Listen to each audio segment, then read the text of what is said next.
మనం ఏం చేస్తున్నామని.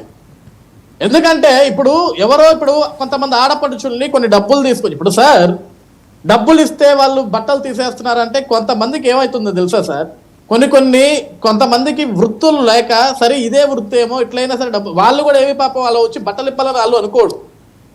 వాళ్ళని పిలిచేది ఈవెంట్ డ్యాన్సుల కోసమే పిలుస్తారు. కానీ చివరిలో ఏమైపోతుందంటే ఇది మొత్తము అక్కడ కొంతమంది మూర్ఖులు తయారై ఇదంతా పెంట చేసేస్తున్నారు.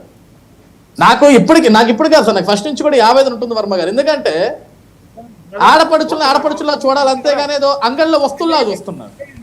ఒక మాట చెప్తా, మీరు ఎక్కడో ప్రభల దగ్గర జరిగేటటువంటి ముచ్చట పెడతారు. ఇది ఒక రైస్ మిల్లులో ప్రత్యేకంగా 50 మంది కోసం ఏర్పాటు అయినటువంటి న్యూ డాన్స్ అన్నిటినీ కలిపి చెప్పొద్దు. మీరు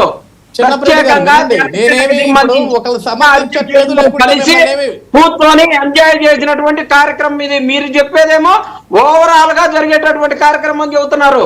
చిన్నపరెడ్డి గారు ఒక నిమిషం వింటారా, ఓపిక పట్టండి. నేనేమి ఇప్పుడు ఆ రైస్ మిల్లులో జరిగిన కార్యక్రమాన్ని అద్భుతం చేశాను చెప్పట్ల కొట్టట్లా, లేకుంటే వాళ్ళకి అవార్డులు ఇవ్వమని చెప్పట్లా.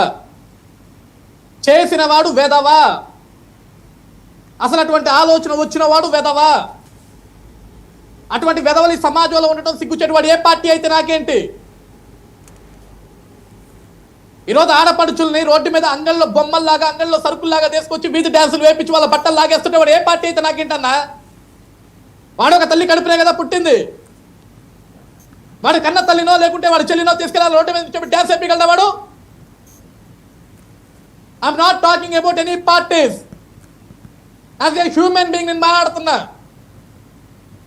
ఆ ప్రోగ్రాం పెట్టిన వాడే కాదు, ఆ ప్రోగ్రాం చూసిన వాడు, ఆ ప్రోగ్రాం వీడియోలో చిత్రీకరించిన వాడు ప్రతి ఒక్కడు వేదవే. రాజకీయాలకు అనవసరం. వర్మ గారు, ఎంత పెద్ద డిఫరెన్స్ ని మీరు ఒక్కసారి అబ్జర్వ్ చేయండి సార్. వ్యక్తులు కూడా చాలా బాగా అబ్జర్వ్ చేస్తున్నారు. ఇప్పుడు అధికారంలో ఉన్నటువంటి జనసేన, తెలుగుదేశం ఇద్దరు ప్రతినిధులు వాళ్ళు అధికారంలో ఉన్నారు, అధికార పార్టీ తరఫున మాట్లాడుతున్నారు. ఎంత స్పష్టంగా అంటే జరిగినటువంటి తప్పుని వాళ్ళు మాటలతోనే కాకుండా వాళ్ళ మీద కేసు పెట్టి వాళ్ళని సస్పెండ్ చేసి దాని మీద చర్యలు తీసుకున్నటువంటి ధోరణి ఇప్పుడు మనము చూస్తున్నాం. ఘటన జరిగింది, ఘటన తప్పు అని అందరూ చెప్పారు. అసలు దాన్ని ఎవరూ సమర్థించరు, అసలు సమర్థించే వాళ్ళే లేదు. ఇక్కడ ఎవరైతే తప్పు చేశారో జనసేనకు సంబంధించినటువంటి వాళ్ళు తప్పే అని శివపార్వతి గారు కూడా చెప్పారు కదా. వాళ్ళ మేము చర్యలు తీసుకున్నటువంటి అంశం కూడా చూసాం, మాటలతో చెప్పలేదు కదా. ఇది రెండో డిఫరెన్స్. మీరు ఒక్కసారి చూడండి. ఇదే చిన్నపరెడ్డి గారు ఇప్పుడు గొంతు చించుకొని అరుస్తున్నారు కదా వైఎస్ఆర్ కాంగ్రెస్ పార్టీ తరఫున. మరి శివపార్వతి గారు అడిగినటువంటి ప్రశ్నలకి ఒక్క ప్రశ్నకైనా సరే వాళ్ళ అధికారంలో ఉన్నప్పుడు వాళ్ళ వ్యవహార శైలి ఎలా ఉంది, ఆ రోజు ఉన్నటువంటి ముఖ్యమంత్రి జగన్మోహన్ రెడ్డి వాళ్ళని ఏ విధంగా సమర్థించాడు అనేటువంటి అంశాన్ని ఒకసారి గమనించండి.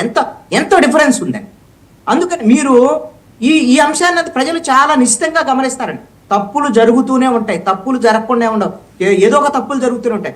దాన్ని సమర్థించుకుంటున్నారా, ఆ తప్పుల్ని కఠినంగా దాని మీద వ్యవహరిస్తున్నారా అనేటువంటిది ముఖ్యం. నేను ఒకటి మాత్రం చెప్పదలుచుకున్నాను, ఆంధ్రప్రదేశ్లో ఉన్నటువంటి అధికారాన్ని వెలగబెట్టినటువంటి వాళ్ళు లేక అధికారంలోకి వచ్చినటువంటి వాళ్ళు వీళ్ళిద్దరు మూడు ప్రాంతీయ పార్టీలు ఉన్నాయి అనుకోండి.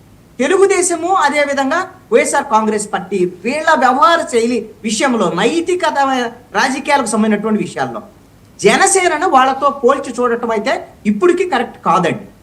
వాళ్ళు ఇప్పటికీ కూడా పవన్ కళ్యాణ్ వైఖరి కానివ్వండి, లేకపోతే దురుసుగా మాట్లాడేటువంటి విషయాలు కానీ, అన్పార్లమెంటరీ కానీ, ఇప్పుడు ఎవరైతే వాళ్ళ జనసేన తరపున అశ్లీల నృత్యాలు చేశారో వాళ్ళు మేము చర్యలు తీసుకున్నటువంటి అంశాల్లో కూడా తను మిగతా వాళ్ళకు రోల్ మోడల్ గా ఉండాలి, తప్పు జరగకూడదు అనేటువంటి ఆలోచనతోనే ఉన్నాడు అంటే పవన్ కళ్యాణ్.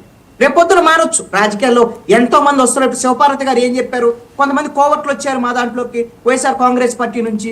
నేనేమంటానంటే శివపార్వతి గారికి చెప్పేది, ఈ న్యూ డ్యాన్స్లేంచే కోవర్ట్లే వచ్చారా, లేకపోతే ఇంకా ఆర్థిక పరమైనటువంటి అరాచకాలు చేసినటువంటి వాళ్ళందరూ మీ దాంట్లోకి వచ్చి